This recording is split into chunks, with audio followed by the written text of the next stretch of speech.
All right, my name is Rich Schmidt. I'm here with Patricia Gustafson. We're at the Linfield College Library. It's August 9th, 2019. Thanks so much for joining us, Patricia. Excuse me. Well, let's start by asking you today, why wine? Why vineyards? Well, years ago, when I was living in Brazil, the Foreign Service, the boss's wife came and said, "Here, do your liquor order." And I remember looking at her and saying, "Well, I know quite a bit about hard liquor, but nothing about wine." So she said, "Oh, just buy your reds from France and your whites from Germany." So after she left, I looked at the brochure and discovered that our government had a very nice price break for Foreign Service people. So I decided, well, I'll buy the most expensive reds from, they were only about, if I remember correctly, $1.80 a bottle or something. And so I bought some cases of red from Burgundy, and then I went to the whites, same technique, the most expensive whites. And then since we were on the mouth of the Amazon on the equator, storing the wine I discovered was a problem, keeping it cool. But the people ahead of me were Portuguese. We rented a Portuguese house, and in between maids' quarters they had put a wine cellar. So it kept quite cool. So that was my introduction to wine. And as I said, when you start drinking wine at that level, it's awfully hard to go downhill. When we got back to this country and I look at the wine prices, another great awakening. What was your first impression when you had some wine? Oh, I loved it, yeah. But I only like wine with food. I'm not the kind of person that can sit and sip wine, and most of the wines that we grow around here are food wines, we call them. And they're excellent. Once I love to cook, so I love to pair the wine with the cooking. I think if you get into wine, you better like food. So you mentioned being in Brazil. Tell us some of the other sort of stops along the way before you got to your vineyard. Before we got to the vineyard from Brazil? Oh, stops along the way. Well, came back to Portland, and I got my master's at Portland State, and started teaching at Lewis and Clark. I was in charge of the Language Institute there. So of course, some more exposure to some good food and good wine. I used to bribe the students by telling them they could come to my house and cook. And I would furnish the wine or whatever if they were legally. And so that was I was there for 7 years. And then it came time for my husband to retire, and he's very hyper. And I thought, oh boy, he's going to have to do something. So I found beautiful property, and he would look at it. The nursery didn't appeal to him, and we saw a crazy ad in the paper. If you like bluebirds and something else, come out and look at this property, but you'll have to have four-wheel drive to get up the road. And the ruts were like, that's no exaggeration. And there was a 20-acre parcel that had been taken off a larger parcel, which is now Beaufrere. Of course. They came a year before we did, and so up we went, and we asked, well, what could we do here to keep him busy? And we looked, and of course he had just started planting grape plants, so we hired a consultant to come out, oh yes, this is wine property. So away we went. So at that point, you had never had any experience growing grapes? No, but I had grown up on a farm, a ranch in northern Idaho. I was kind of a wild child. We had animals that we put on the BLM land. You could, in those days, if your property was contiguous, you could use the land for nothing. So my father would send us up there with 30 or 40 head of cattle, and he'd send us up to check on them, and he wouldn't let us use a saddle because it was terribly brushy. The Idaho burn in, I believe, 1910 had just reduced it to a lot. So we'd go up bareback and go up and check on the cattle, and I'd make my horse swim in the beaver dams because I wanted to know what it felt like to feel on a horse swimming. I called myself a wild child because a doctor called me that the other day, and he said, well, I still think you're a wild woman. I said, maybe, but that's how I grew up, pretty wild. But my father had a grade A dairy and accumulated 800 acres and was a very talented farmer, because when he went to high school, there wasn't a high school, so the University of Nebraska at Lincoln had a high school there, and I looked at his texts. All of his high school texts are college-level high school texts, so he had quite a high school education. Wow. The men came out when he graduated 8th grade and asked his father, who was very wealthy at the time, if he couldn't go to high school. He said, no, he doesn't need to. So he went to the university and got a job stoking the furnace to pay for his room and board. And then when he got out of high school, of course, his father's attitude hadn't changed, and so he didn't go to college. So tell me about the process of getting started, especially at such a later part of life and deciding to put a vineyard in. Tell me what the first steps were. Well, having lived on a farm, I said to my husband, you know, any kind of farming is a lot of work. But he thought it was great. So of course, he had tried making wine at home and champagne, and this really appealed to him. So he retired a little early, and in those days, we had heard about phylloxera, which you know is the root louse, that the French discovered and took back gave themselves phylloxera. But so we would go to different people's places that were established, and we would get starts. And most of the time that was when the pruning season, which would be January, February mainly, and stand there in the cold and cut off sticks with 3 buds. And that's how we started. And we planted a lot of Chardonnay. It's called the old California clone, the 108 clone, which likes a nice hot fall, which we didn't have 30 years ago, but maybe once in 10 years. But a friend of ours sneaked some of our Chardonnay into a brown bag tasting in Seattle, and it won. So he dubbed it Whistling Ridge Lageesh. So we knew, well, we've got something that's good, but we had to replant. Well, we planted Chardonnay, and then we planted Pinot Noir. And then I got the idea, you know what, I think Pinot Gris would be a good bread and butter wine. And by that I thought, Americans are not wine drinkers, so you need to entice them in. And this, in my opinion, is a very nice, pleasant, easy wine for a beginning wine drinker to drink, and it has a sophisticated name. And so we planted 1.5 acres about Pinot Gris. My neighbor at the time was Autumn Wind. He just had a fit. He said, Patricia, he was a retired banker, very cautious and very nice. I said, we'll see. But everybody had an opinion that everybody didn't have a lot of experience yet, so we easily told each other what to do. So we started out with the Chardonnay, and then some Pinot Gris and Pinot Noir. We're mainly Pinot Noir now. Tell me about early days. The idea was just you were going to farm grapes, sell them to others. At that time, the different people were offering seminars, and so I think we took every seminar we possibly could to learn about growing wine grapes. And I discovered that they'd always finish every seminar with some tastings. I realized I had a pretty good nose because I'd always have the same 3 top wines that the so-called experts had. And I say experts like that because it's a very subjective taste for wine, you know, so don't let anybody ever convince you your taste isn't as good as theirs. And but I wasn't always agreed with them what was 1, 2, and 3. But so I thought, okay. My husband, I discovered, had absolutely no taste at all. So, and he acknowledged it, so that was easy. And so that we went from there. But then I also, Oregon wine growers hired a woman from, well, she was Portuguese, but she'd been trained in France, in Burgundy. She came out and she gave me all kinds of things to read and study because I love to grow things, and then she discovered I made the mistake of telling her that I could read French, so she gave me a lot of information in French.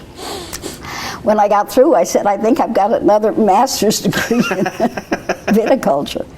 But she was wonderfully helpful, so our vineyard is very much a Burgundian vineyard to this day. And it's a little different from a lot of the others you might see, because she taught us one thing, that the laterals in August and September are what really ripen the fruit. So don't cut off the laterals. So we never hedge on the sides. We only hedge the top. And so, you know, you'll see. So we don't look really well groomed. And then she came over and said, we have a fellow getting a master's degree. And he's found out that there are, I think, either 11 or 13 beneficial insects in the vineyard.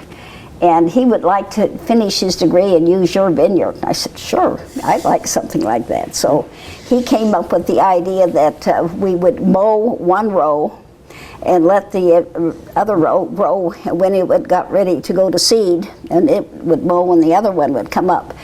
So we've had people come up and think about buying, these early years, buying our wine, and they're looking at our vineyard and shaking their head and turn around leaving, because we don't look too classy to these people. You don't, you know, you don't have those nice, neat hedgerows. And in my opinion, those nice, neat hedgerows stress your plants, and so you come up with a wine that, to me, is more intense, higher in alcohol, which I don't think is a Burgundian wine, from what I learned. So that's our style. And I, of course, Charlie shouldn't say this, Michael Etzel and I are very good friends. And when he gets really irritated with me, he says, yes, mother, or no, mother. But we're very good friends. His boys are like the kids growing up. I gave them a few lectures on what they should not be doing a few times, but. Tell me about building those relationships in the industry, especially as you were looking to sell grapes in the early days. How did you find people to buy your grapes? Well, we had a very close-knit group. In those days, we were all trying to help each other, and so we had, at that time, OWA had sort of what I would call neighborhood groups, and we had a very nice group of people. We had picnics, and we socialized and had a lot of fun. And we would help each other out and spread the word around, and so we didn't compete with each other. We were trying to help each other, because we were all starting from sort of ground zero and going up. And that's how we got started. And I can't remember how many years, but finally those disbanded, and it's all the huge OWA now, which I think is a little bit sad. I think those neighborhood groups are nice to have. Obviously, the area you're in has grown up quite a bit since you started out in Ribbon Ridge now, as it's called. Tell me a little bit about watching it grow up around you. Well, Ribbon Ridge AVA, people decided, as you probably know, to divide the state up into smaller AVAs. Willamette Valley is rather huge, and I'm glad they did. But Ribbon Ridge is unique in the fact that most of the soil all around is volcanic.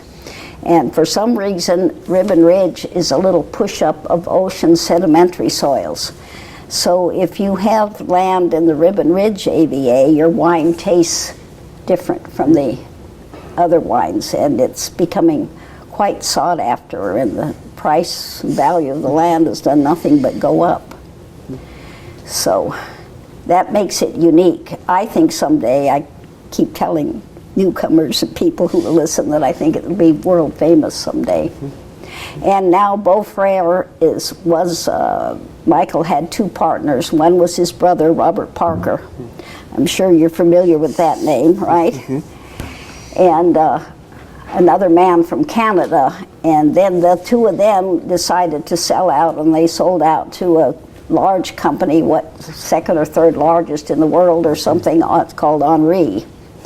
But they still maintain their interest, and now his sons are taking over. Tell me about the name Whistling Ridge and where that came from. Well, my husband, when we were starting, my husband and I, we were working, and we'd come home and change our clothes at 5 o'clock and work till 10 o'clock. And 2 or 3 times at work, my boss caught me sound asleep at my lunch hour at my desk. But we came home one afternoon. We get home about 5, and my son was there putting in a dog run for us. And he said, "I know what you can call this place." It was August. We bought it moved in the 4th of July. He said, "Whistling Ridge." And I said, "Why is that?" He said, "Every day at 4 o'clock, that wind just comes whistling over that ridge. We're so in sort of a chute. It comes up the Chehalem Valley is where we are, and I always tried to educate, having grown up on a farm, and my father was a good farmer. I said, "You people have to keep figuring in the wind. You know, you have to realize how influential the wind is, especially in the fall on your crops." And so that was the name we gave it. Like it. And then we had a daughter who was living in Italy. Her husband was in the army. And we went to visit her, and we brought back a mask, you know, their Commedia dell'arte mask for the wind. And so that's what's on the label, is the mask for the wind. Speaking of labels, so at some point you decided to make your own wine instead of just selling grapes. So tell me about that decision and process. Well, we never have made our own wine commercially. Okay. We make plenty for private consumption, which is also quite good. But my son, when he was going through college, was a waiter. How many people put themselves through college are waiters, and the Red Lion decided to train some of them in the wine business, and so he took that training with some friends, and that's how we met Marcus. So we've sort of grown up with these young men that have grown up in the industry. Marcus, you mean Marcus Goodfellow? Marcus Goodfellow, yes, who's Goodfellow Family Cellars now. And so what is the relationship between Goodfellow Family Cellars and Whistling Ridge? He always gets all our grapes. Okay. And he'll come and say, "Patricia, this is as close to a Burgundian vineyard as you'll ever get." He's happy with our vineyard, but he's very much involved in the vineyard. We decided early on that your winemaker you should have an intimate relationship, and he should be out here with hands-on looking at that vineyard. One time when we were selling wine to, I can't think of his name, Ken Wright, he sent somebody out, I'll never forget, on a Tuesday. And he came back and he said, "Well, the numbers are all okay." He said, "But it's not quite ready." And I said, "Okay," but I always, when it comes close to harvest, I always go out in the early morning and taste and get some samples and take my hydrometer and see what the sugar is, that kind of thing. So he left on Tuesday, so I went out Wednesday morning and tasted, and I went back out on Thursday morning and tasted.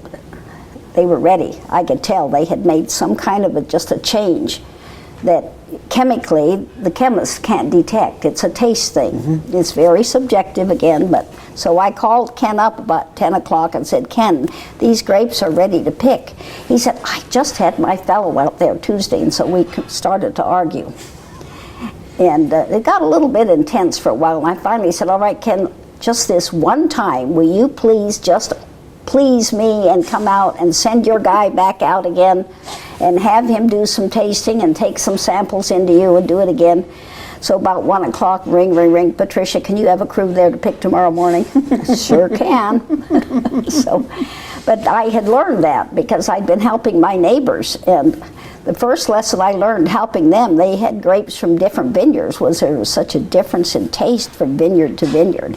So when the French talk about terroir, they know what they're talking about. The land gives the food the taste. And you know, I knew that from farming because my father was always looking for a special spot to grow this and this and this, and then the taste. And so that's very much, again, it's subjective, but the so-called experts seem to agree on what's good, so. Tell me about the terroir of Whistling Ridge then. How would you describe it? Well, one of the interesting things is Michael had someone come out early on and dig pits and so many feet apart, and then they'd test the soil. And he came and he said, "You know, you don't have to go very many feet and the soil's all different again." Where we have layers of silty clay loam, And I can see when we first plant, there'll be areas where I keep saying they can't get their feet down to moisture. They can't get through the rock or the shale, and you just wait it out. I've got one spot that I don't know if it'll ever get down. It looks pretty sick by about August, not very happy. I always say that they're not happy when you look at them, but that was part of the learning. So the vineyard is, we're from anywhere from 450 to 500 feet, because we're like this. And so different parts of the vineyard are very different from other parts. And so I always became a believer. I think a blend is always better than, so we're very careful when we pick. We label what part of the vineyard the grapes are from and the rows so that Marcus can. And I really admire the talent of a really talented winemaker and how they can blend, it's an art. Well, it's science too, but it's also art. It's a taste thing again, that subjective tasting. How we learned that was early on. We had bought new barrels, and one of the people we were selling grapes through had bought 4 new French barrels, medium toast, brand new, and he put our grapes, the juice from our grapes, in those 4 barrels. And the phone rings. He said, "Patricia, you and Dick come over. I want you to taste these barrels." I said, "Why?" He said, "Just come over."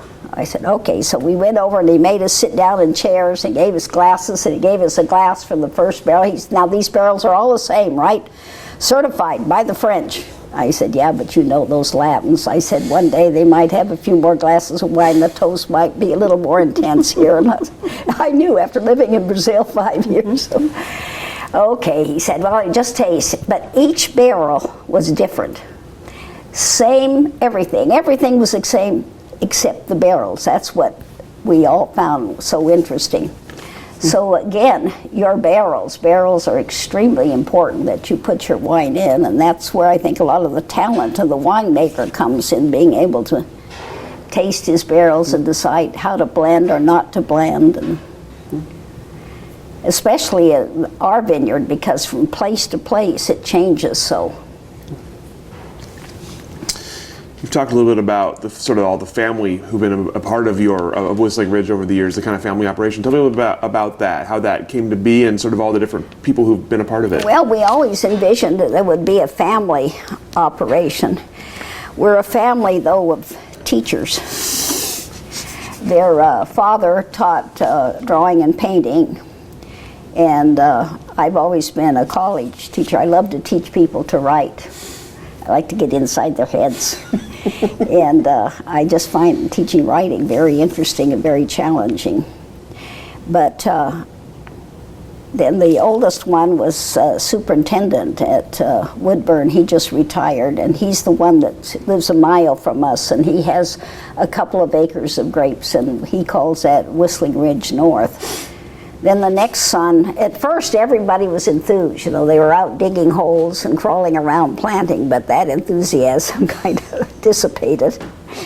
So the next son went off. He has real allergy problems, so he's always lived on the coast and taught. And since both boys were very talented soccer players, we were in Brazil in the days of Pelé. They've always coached soccer and been principal superintendent. And then the third one is a daughter. She decided to get married, and they have taught abroad for about 18 years, so they were out of the picture. Then the last one, she's always been there and helpful and active, and she'll probably take over. My husband is 92.8, so and he's not going to be around much longer. His health is going pretty fast. So, and I said, I am not living up here by myself, and I'm not going to take care of this vineyard anymore. So the oldest and the youngest will probably take it over. So the hope is that it will stay in the family for at least a while longer. Yes, I'm longer. hoping. If not, I'll come back and haunt them.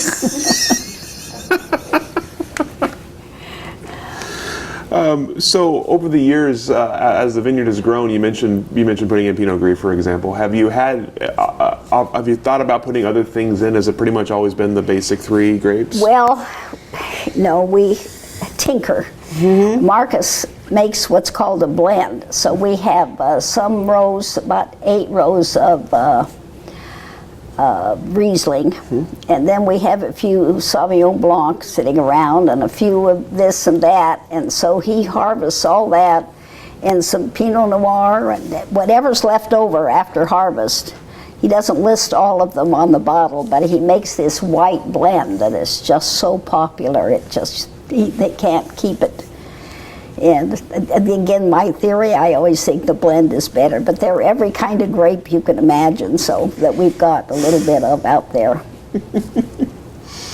Tinkering keeps it interesting, right? Well, that's why I like growing things. I decided whenever the French came out with their new clones, I would plant them on their own roots. And one time I planted about 6 in my garden, which I thought was good soil. At the end of in the spring, when I dug them up in the fall, they had roots 3 feet long. I couldn't believe it.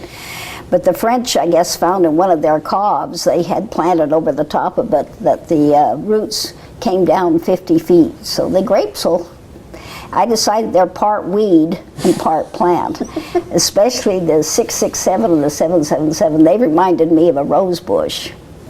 I know they're quite popular, but with some people. But we have some of that. All of our Pinot Noir is several clones. The original clones that we started out with, then the French came up, and luckily they came up with a Chardonnay clone that would ripen early in the fall, which they call the Dijon clones. But I also planted those on their own roots. I like to see what they do as a plant and before you graft them. But we also were, Oregon State had, I think, 4 or 5 places as experimental sites, and they gave us all the same clone but different rootstocks, replicas of 7 several times over.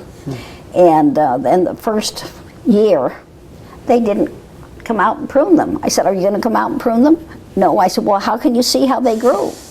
"Well, we just can't do it." So Patricia went out, took a plastic bag, pruned the different ones, weighed it. You want to see how they grow on these different clones. They couldn't believe it. And I said, "That's what you should have done." So then the next year they came out and harvested the grapes and made some wine. And their conclusion was that wine made from grafted rootstock tastes better than wine on self-rooted. And I said to them after it's about 20 years now, I said, "You really should come out and make wine from these grapes now that they've been in all these years, but I can't get anybody interested in doing it. It's too bad." No follow-through.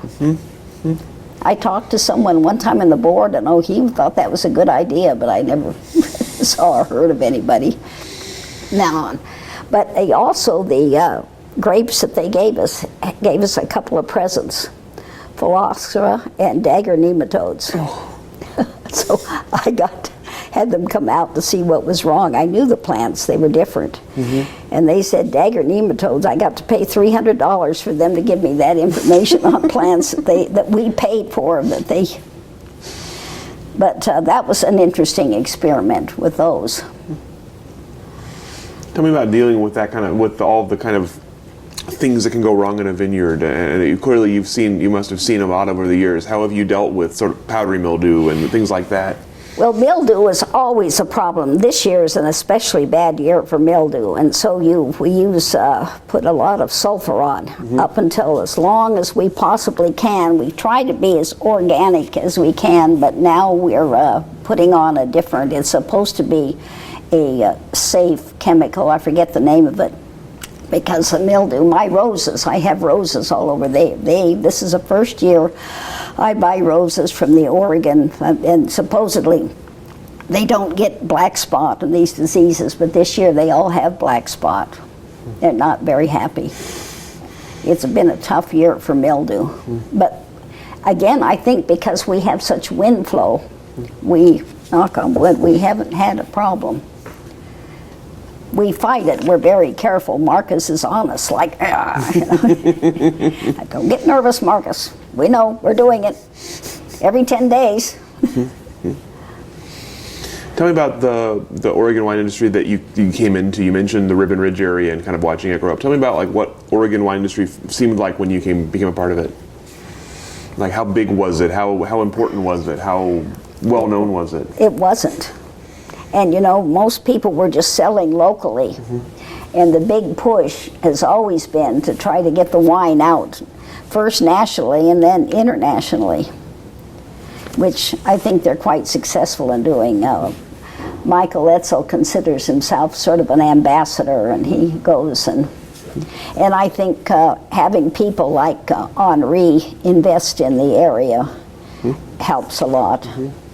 So it's because, you know, the history, that first time they did a tasting in France and the Oregon wines were better than the French wines, it sort of made them sit up and take notice. Mm-hmm. But then Robert Parker, some of his claim to fame was that he wasn't very popular with some of the French because he went in there and he informed some of the vineyards and wineries they were resting on their laurels and the qualities of their wine were not very good. And so the government, I believe, gave him a medal. But he's retired now. Last time I talked to him was when Michael remarried. His wife died of brain cancer, and he remarried 4 or 5 years ago. And he was Robert Parker was pretty influential in both industries, of course. Yes, very influential. You just say his name to people who are into wines, and they'll know. Well, so you mentioned that you've seen it, that is now more on the national, international stage. Was there a moment or a time when you kind of realized Oregon wine had sort of arrived or become a phenomenon? I don't think there's ever a moment, but it always, OPB has a very nice, you've probably seen it, I've watched it several times. I used to sing with his wife, Papa Pino, but I think that it's just been a gradual thing, and I think it's a struggle to just keep getting the wines out there and getting them. I still think people very much think that the French wines are the best, and maybe they are, but we're coming along. We've won a few prizes and outshone them a few times, so. But I think Oregon wines will do nothing but get better all the time, and I can't believe the growth. I keep driving around just Yamhill County, and I say to my husband, that hill's going to be all vineyard one of these days. I said, that's going to be all vineyard. I think the whole county's going to be mostly vineyard. People are just buying. I had a heart valve put in at the end of April. And when I went in to meet the cardiology team, all they wanted to talk about was helping get them buy some property out in Ribbon Ridge and buying a view with a vineyard or a possible vineyard. I said, you know what, you guys? I said, I'm going to put this down as a business meeting and take it off my taxes. The ambassador to Ribbon Ridge, that's what you are now. Yes. So you mentioned you see positive things ahead for Oregon wine. Do you see the growth we've seen recently? Do you see that continuing into the future? Yes, I think it will continue. We had a real slowdown in the 80s.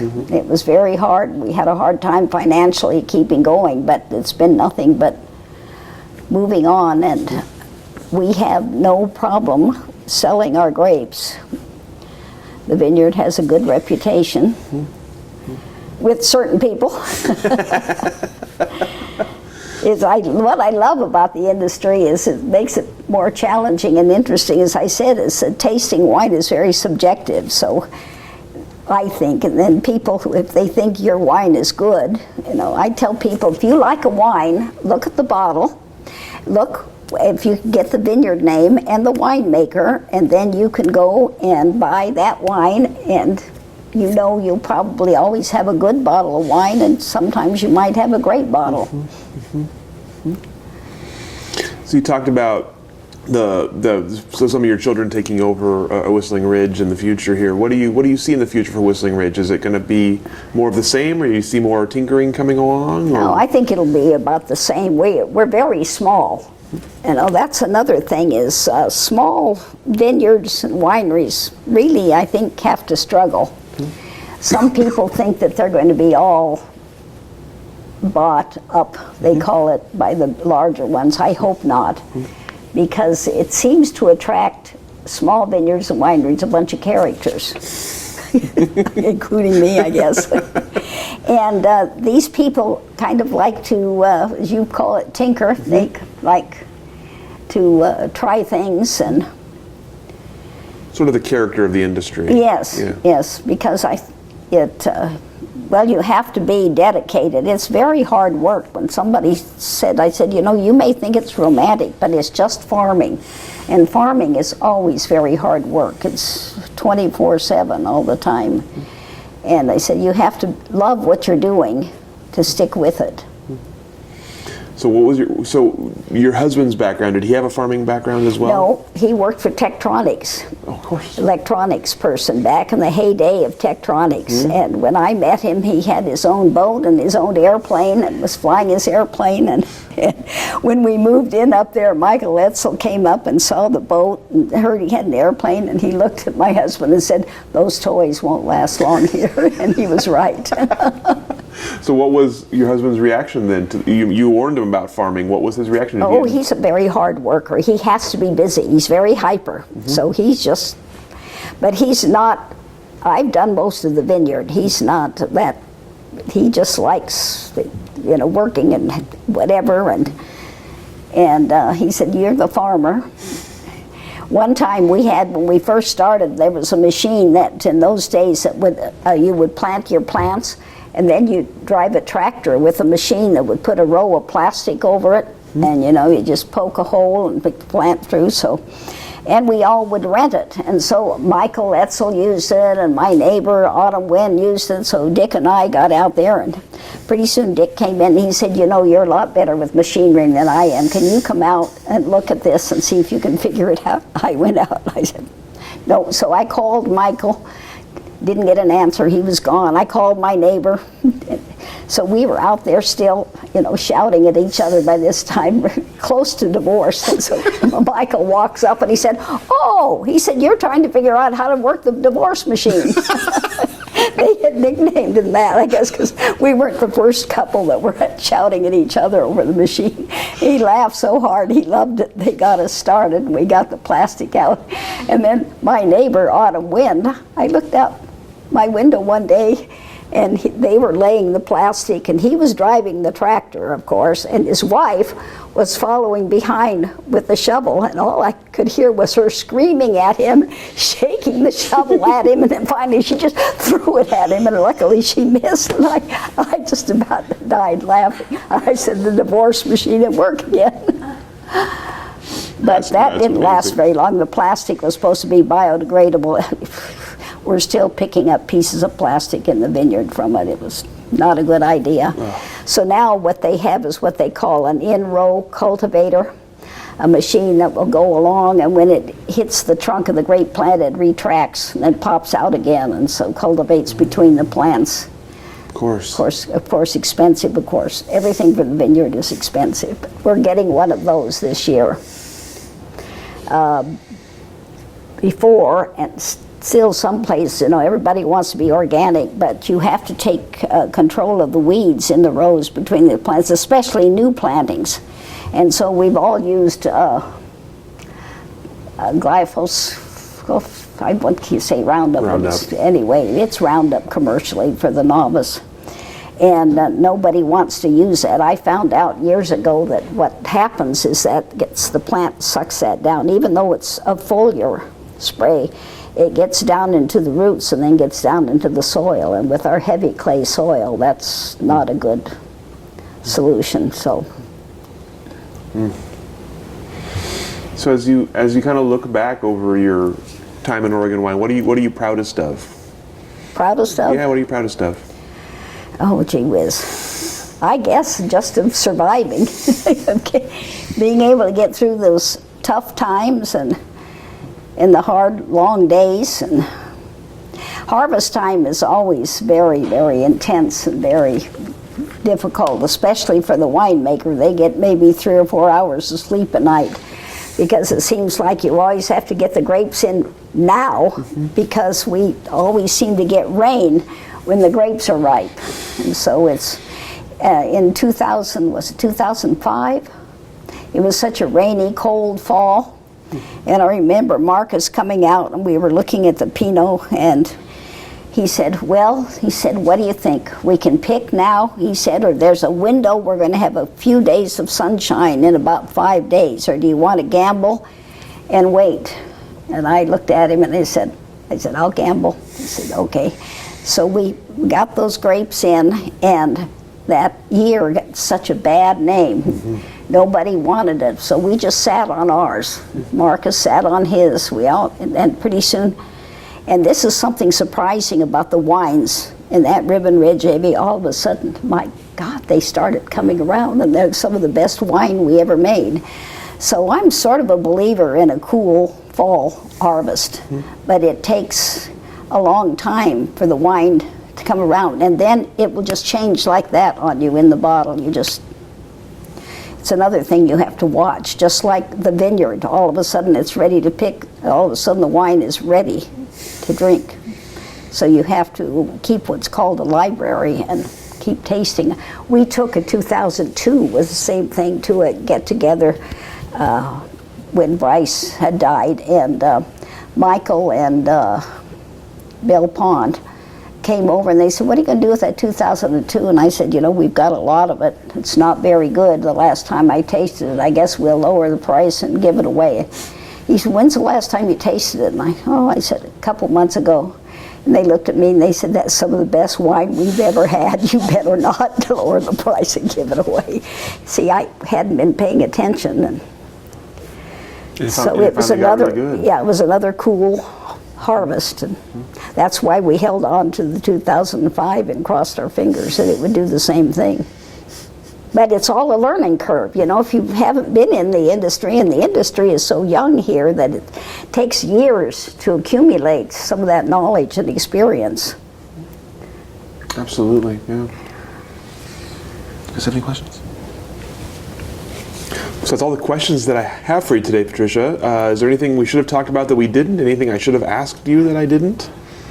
I don't think so. I think you covered everything. Well, thank you so much for your time today, for your answers, for your wonderful stories. The divorce machine was a new one to us, and I'm very excited to know about that now. Oh, you should have a picture of that. That should go in your archives. And if you should go interview some of these people that I talk about. It didn't get. Absolutely. Yeah, Absolutely. Then afterwards, we could laugh, but it's pretty hard to laugh at yourself when you're. Absolutely. Well, thank you so much. We'll go ahead and we'll let you off the hook here.